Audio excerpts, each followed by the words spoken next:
Dear students, एक example करते हैं एंगल ऑफ फ्रिक्शन की। A particle of mass 2 kg is placed on a rough horizontal plane whose coefficient of friction is 0.4. Find the angle of friction. तो ये हमारे पास particle है, ये इसका वेट है और ये इसका normal component of contact force.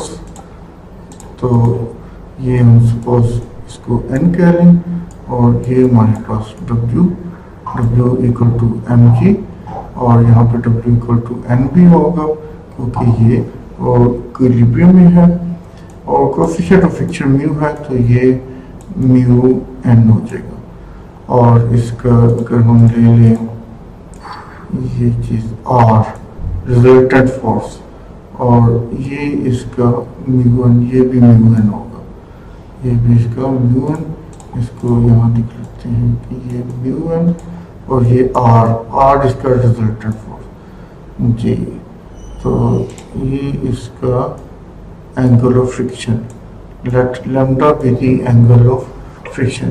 Angle of friction normal component of contact force और रिजल्टेंट के बिटवीन होता है। ये आपका n है, ये म्यू n इस तरफ ऐड करेगा। अगर हम लगाएं tan लैम्डा किसके इक्वल हो गया, mu n over n, opposite over adjacent, n cancel हो जाएंगी। तो it would imply that mu equal to tan lambda, mu equal to tan lambda, that means कि tan lambda equal to mu, tan lambda equal to mu. तो इसको directly भी use कर सकते हैं या डायग्राम चाहे ना भी आप बनाएं। आप अगर लैम्डा गिवन है तो म्यू फाइंड कर सकते हैं और अगर म्यू गिवन है तो लैम्डा फाइंड आउट कर सकते हैं।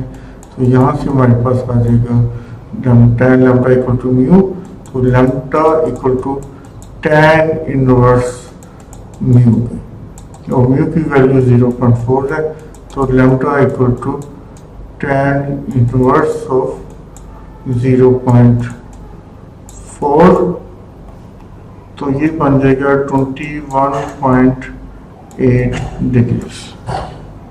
Lambda equal to 21.8 degree, that is angle of friction is 21.8 degrees. Thank you.